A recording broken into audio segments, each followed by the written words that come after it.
तो बच्चों constant motion को हम आगे बढ़ाते हैं, जो जो भी इंपॉर्टेंट केसेस बच गए थे उसको हम अभी डिस्कस करेंगे।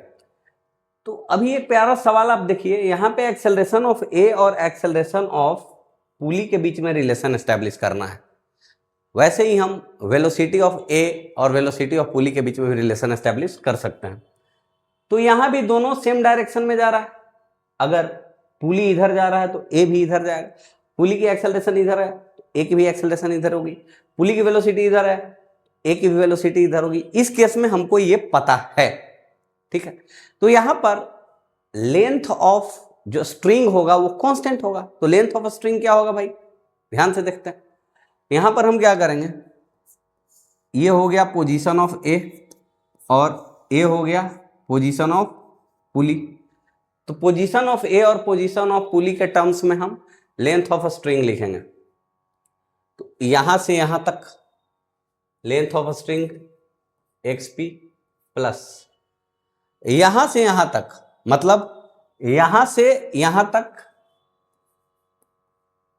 यहां से यहां तक माइनस यहां से यहां तक, मतलब एक्सपी माइनस एक्स है, that is length and that is constant.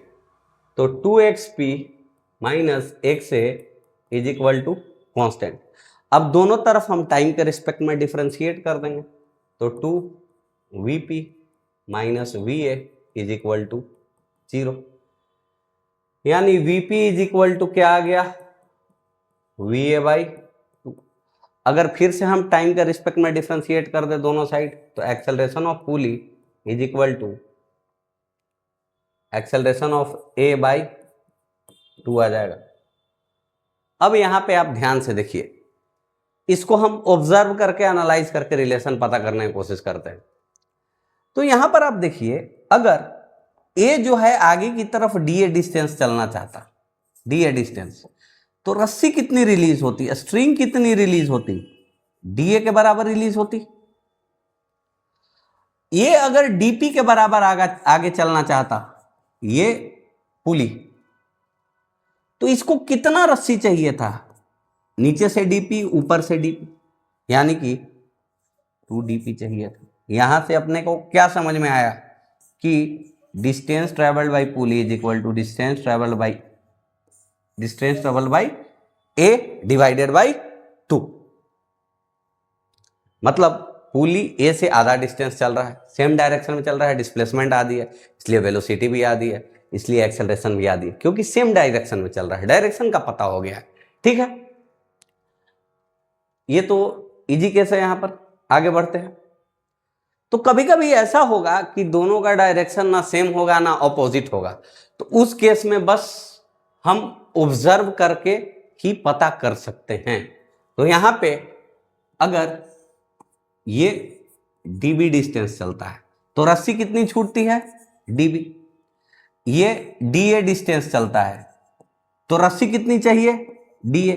तो यहां पे db is equal to da आ गया है, यानी कि किसी भी इंस्टेंट पे दोनों का स्पीड बराबर होगा, स्पीड बराबर होगा, मतलब वेलोसिटी का मैग्नीट्यूड बराबर होगा दोनों का। एक चीज तय है, डायरेक्शन अपन को पता है, इसकी डायरेक्शन इधर, इसकी डायरेक्शन इधर। अगर ए इधर चलता तो ये इधर चलता, है ना, इतना तो अपन को पता चल गया है। अब दोनों का मैग्नीट्यूड ऑफ एक्सेलरेशन बराबर होगा। मैग्नीट्यूड ऑफ एक्सेलरेशन मतलब एक्सेलरेशन ऑफ बी की जो मैग्नीट्यूड होगी that will be acceleration of A की मैग्नीट्यूड। क्लियर है? आगे बढ़ते हैं। तो कभी कभी ऐसा केस भी आ सकता है, तो इसको भी अपन को ऑब्जर्व करके ही एनालाइज करना पड़ेगा, क्योंकि एक की डायरेक्शन इधर या इधर हो सकती है, दूसरे की डायरेक्शन इधर या इधर, सेम डायरेक्शन भी नहीं, ऑपोजिट डायरेक्शन भी नहीं है, रैंडम डायरेक्शन है यहाँ पर कोई। तो यहां पे आप एक चीज ऑब्जर्व कीजिए, अगर ए इधर डीबी डिस्टेंस चलता है, ये वाला बी ब्लॉक, और ये नीचे की तरफ पुली जो है, ये पुली, ए नहीं ये पुली बोल रहा हूं मैं, ए वाला पुली, अगर पुली नीचे की तरफ डीपी डिस्टेंस चलता है तो इसको कितना लेंथ चाहिए, इधर से डीपी रिलीज होना चाहिए और इधर से डीपी रिलीज होना चाहिए, यानी कि डीबी रिलीज हुआ है, यूटिलाइज ऐसा आ गया। यहां पर जितना पुली नीचे आएगा उतना ही तो ए भी नीचे आएगा, यानी कि distance travelled by pulley is equal to distance travelled by A, 2 DA, यानी कि DB is equal to 2 DA।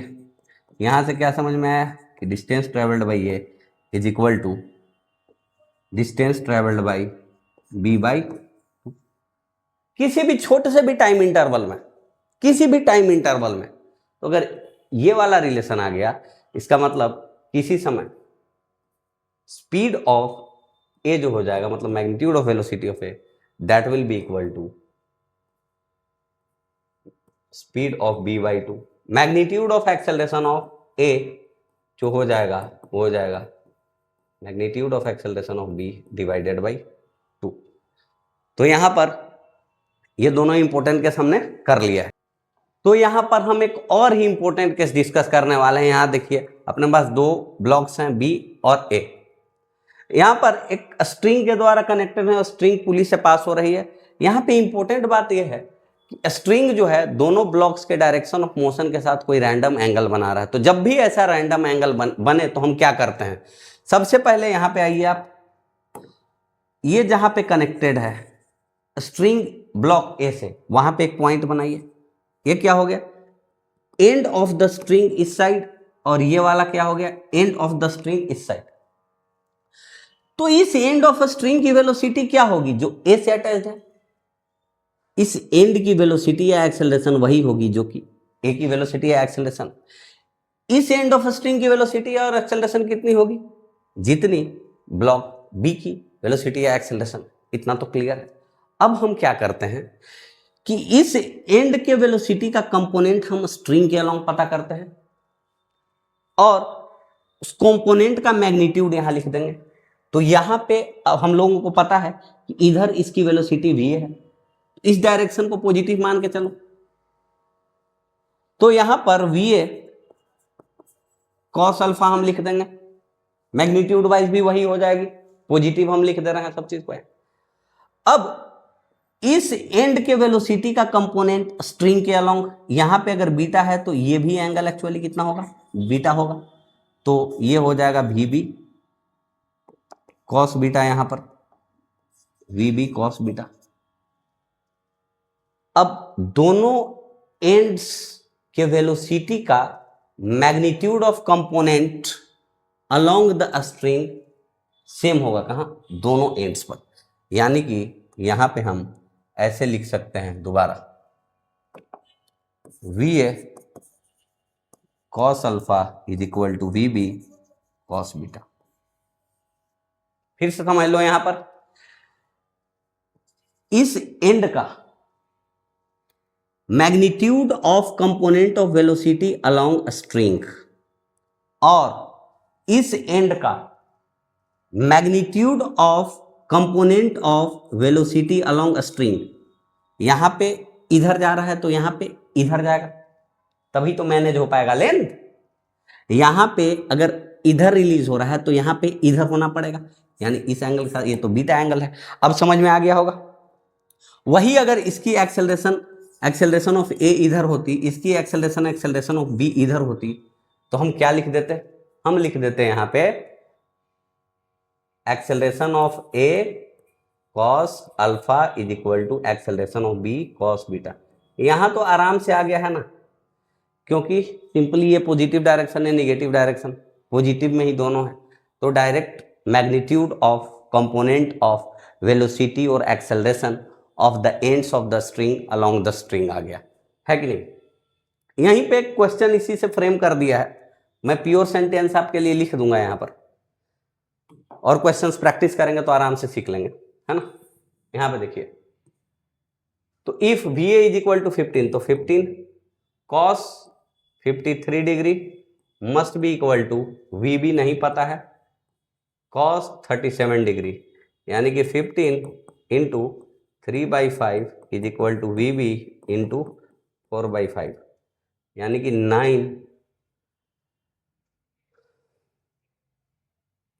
Into 5/4, this is equal to VB, यानी VB अपना आ गया 45/4 मीटर पर सेकेंड। यहां पे मैं स्टेटमेंट लिख दे रहा हूं, ध्यान से आप इसको नोट कर लीजिएगा। the magnitude of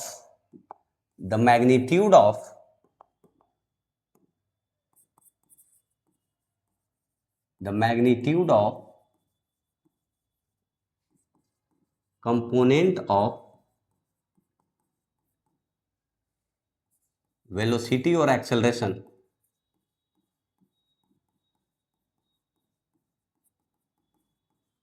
of the ends of string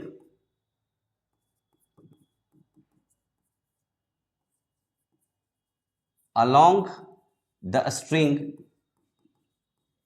is same at both the ends, is same at both the ends. Ends के वेलोसिटी या एक्सेलरेशन का कंपोनेंट लेना है स्ट्रिंग के अलोंग और उसके मैग्नीट्यूड को इक्वेट कर देना है दोनों। बात खत्म। आगे चलते हैं। अब इसकी एक्सेलरेशन इधर है तो ऑब्वियसली इसकी एक्सेलरेशन इधर होनी पड़ेगी। ये तो अपने को देख के पता है, इतना तो समझदारी खुल ही गया है अपना, है कि नहीं। इसको अब सोल्व कर लेते हैं। एंड्स तो यहां तो देख के पता चल जा रहा है भाई इधर, तो ये भी एंगल अपना 37 डिग्री होगा, यानी कि इस एंड का स्ट्रिंग के अलोंग इधर एक्सेलरेशन है तो स्ट्रिंग के अलोंग मतलब इधर, यानी कि 5 into cos 37 degree must B, इसका नाम ए है इसका नाम बी है, एक्सेलरेशन ऑफ बी बोल देते हैं इधर है, acceleration of B cos 53 degree, यानी कि 5 into 4/5 is equal to A B into 3/5। तो यहां से अपने को क्या सामने मिल गया, इजली मिल गया भाई साहब, बहुत तो समझ में आ गया होगा क्या बातें हैं। A B is equal to 20/3 metre per second square.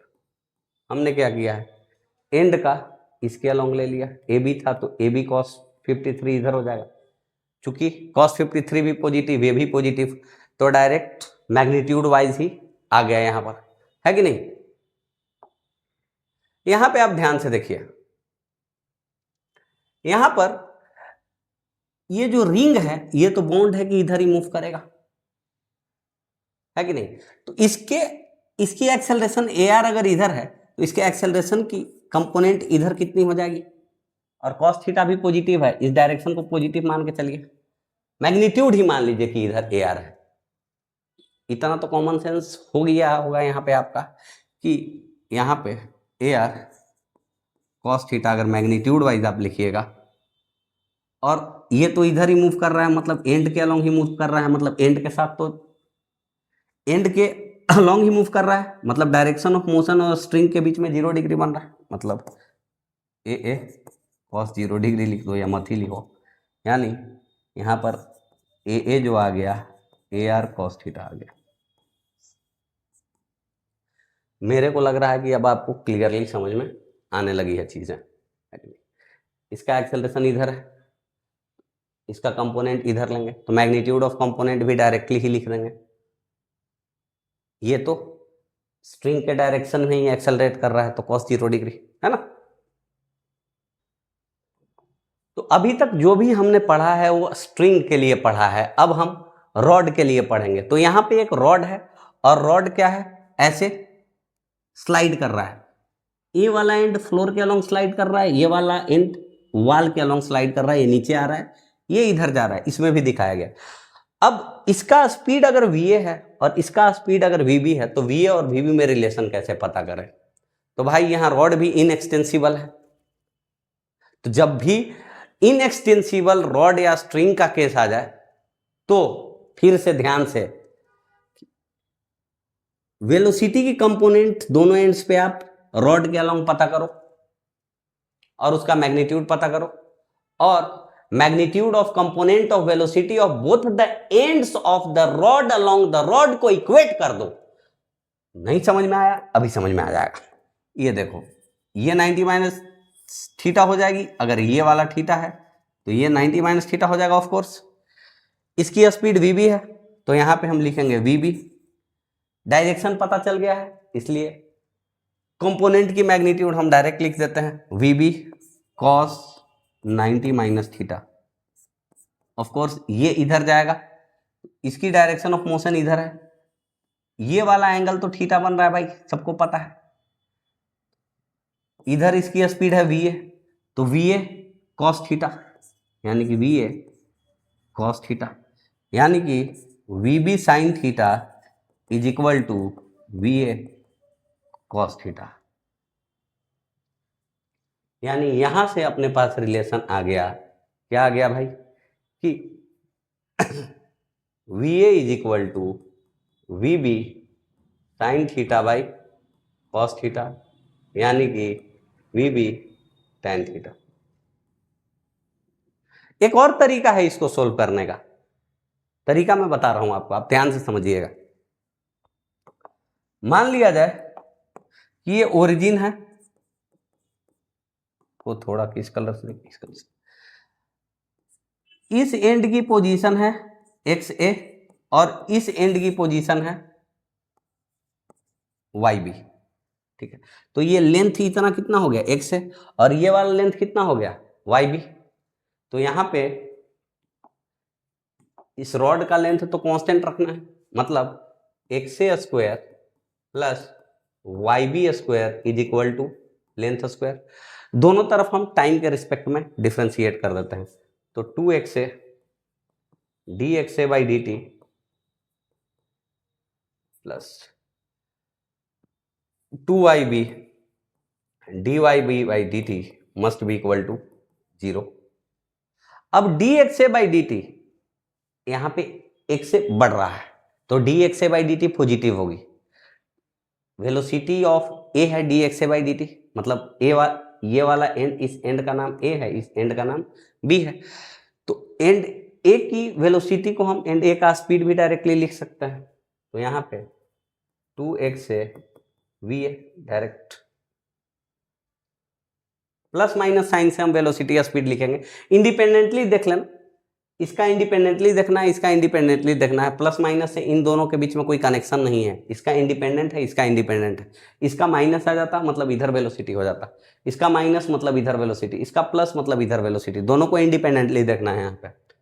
अब 2y B D Y B by D T, यहां पे तो वाई बी घट रहा है, स्पीड क्या हो जाएगा, वी बी है बी का स्पीड, एंड बी का speed minus D Y B by D T हो जाता, क्योंकि वाई बी यहां पे क्या हो रहा है, घट रहा है, यानी D Y B by D T, D Y B by D T क्या है, निगेटिव है, इसलिए यहां पे माइनस ऑफ वी बी लिखते हैं, 0 हो जाता है।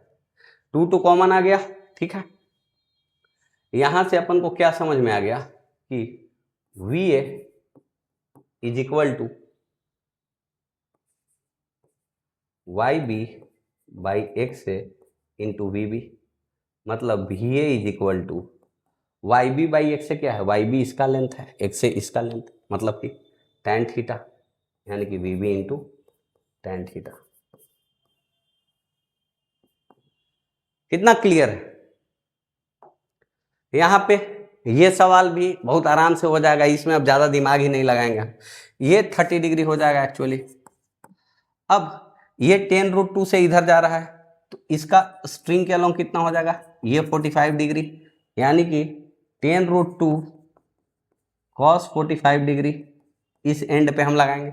इस एंड पे ये वाला एंड इधर जा रहा होगा कुछ, इसकी स्पीड होगी कुछ वी बी, यानी कि वी बी cos 30 डिग्री लिखना पड़ेगा अपन को, यानी 10√2 into 1/√2 is equal to V B into √3/2।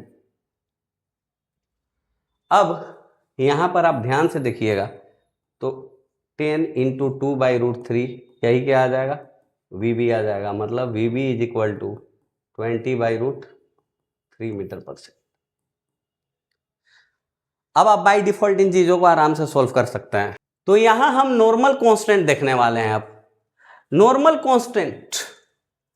Constant में क्या हो जाता है कि दो ऑब्जेक्ट्स के सरफेसेस अगर कांटेक्ट में है और दोनों ऑब्जेक्ट अगर मोशन में है, दोनों की कुछ वेलोसिटी या दोनों की कुछ एक्सेलरेशन, तो हम क्या करते हैं, हम सबसे पहले पॉइंट ऑफ कांटेक्ट पे जाते हैं।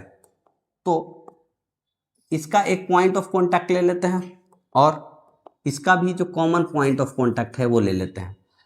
अब दोनों का एक्सेलरेशन या वेलोसिटी कॉमन नॉर्मल के अलोंग सेम होना चाहिए।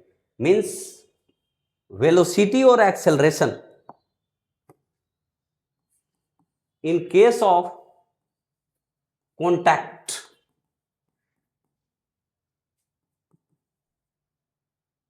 the velocity and acceleration of the points of contact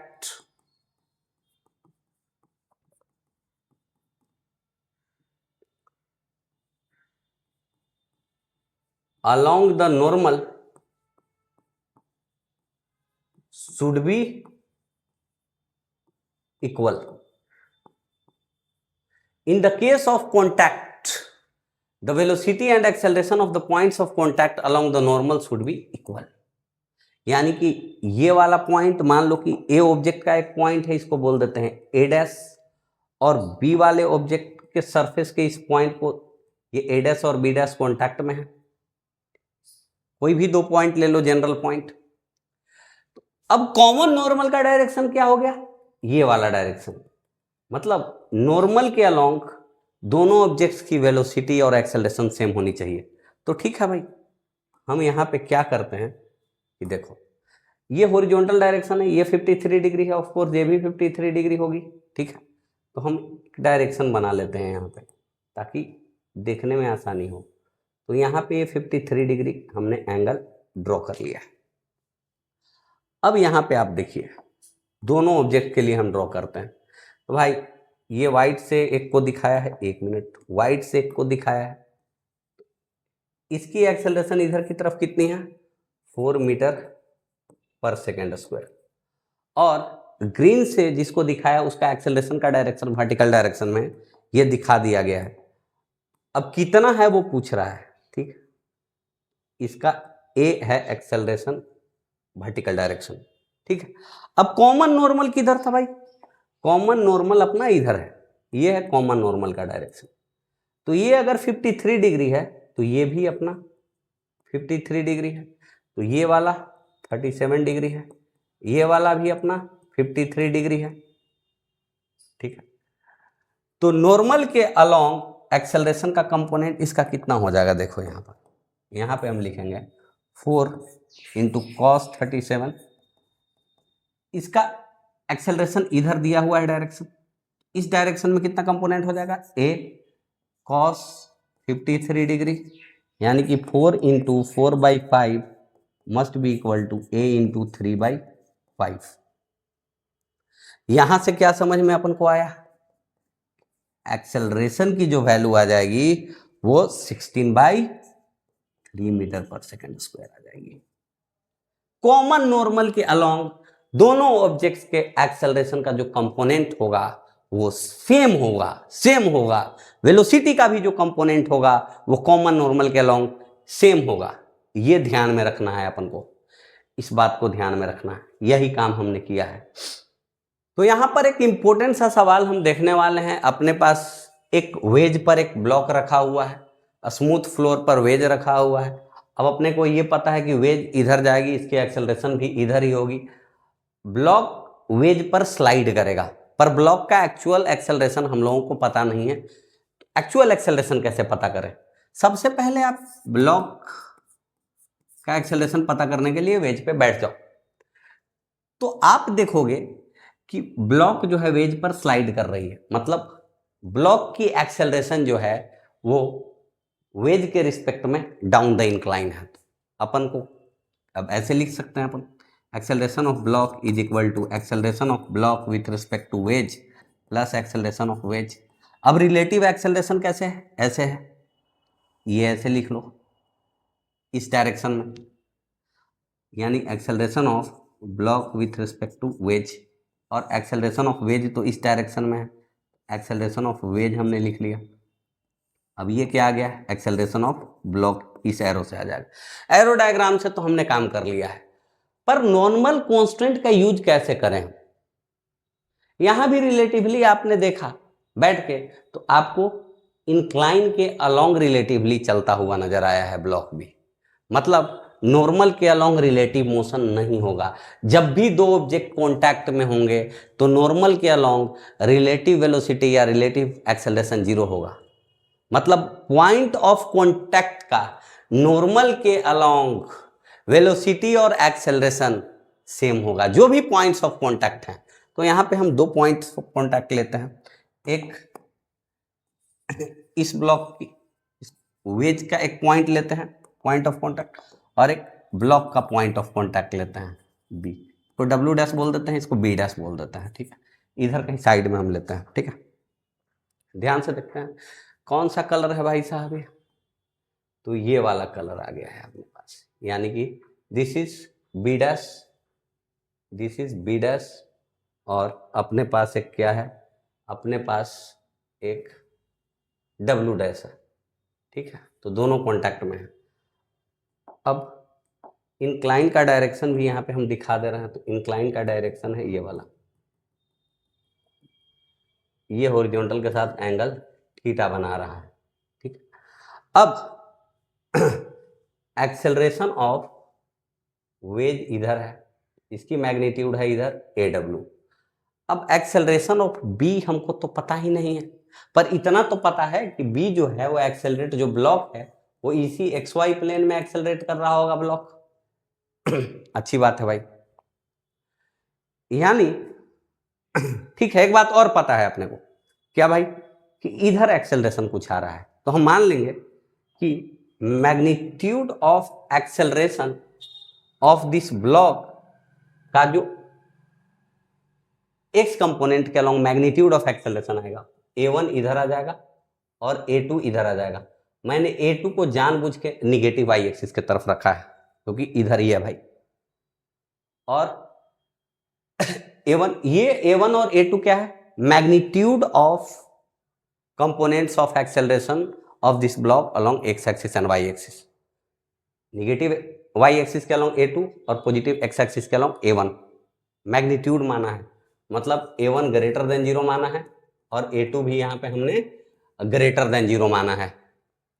तो अब यहाँ पे हम क्या करें भाई, अब यहाँ पे कुछ नहीं करने का है, सिंपल हम दोबारा से यही डायग्राम ड्रॉ कर दे रहे हैं एंगल थीटा पे। ध्यान से देखते रहो, ये है, ये वाला एंगल अपना थीटा है, ठीक है भाई। अब यहाँ पर एक ये ड्रॉ कर दे रहे हैं, इधर ये क्या है, ए डब्ल्यू है, ठीक है। ये क्या है, इसी पे है, चिपका हुआ है, इधर a2 है और इधर a1 है। ये वाला एंगल भी थीटा ही हो जाएगा कायदे से। इस थीटा को जो है, एंगल्स को हम, ये थीटा एंगल है, अच्छी बात।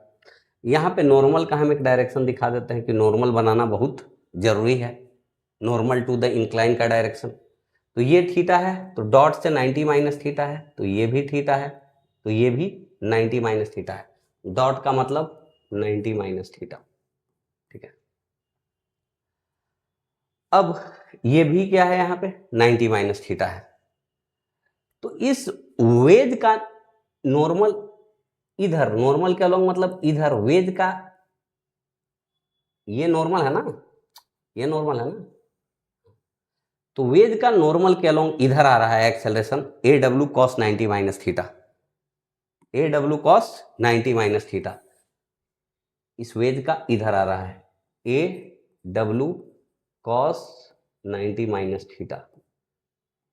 ये बराबर होना चाहिए कि इस ब्लॉक का देखो, तो इस ब्लॉक का इधर कितना है, इधर नॉर्मल के अलोंग, यानी कि ये a2, ये a2 है, क्लियरली नजर आ रहा होगा a2, a2 है, ये a2 है, हाँ, यानी कि is equal to a2 cos theta, और इस a1 का कंपोनेंट इधर आ जाएगा a1 कॉस 90 माइनस थीटा, मतलब a2 का कंपोनेंट तो इधर आ रहा है, इसका इधर आ रहा है, अपन को वेज का इधर आया था, तो इक्वेट करने के लिए अपोजिट डायरेक्शन में, इसलिए माइनस करना पड़ेगा यहाँ पे a1 cos थीटा। इतना मैथमेटिक्स सोल्व करने के बाद अपन के पास क्या रिजल्ट आया है? That result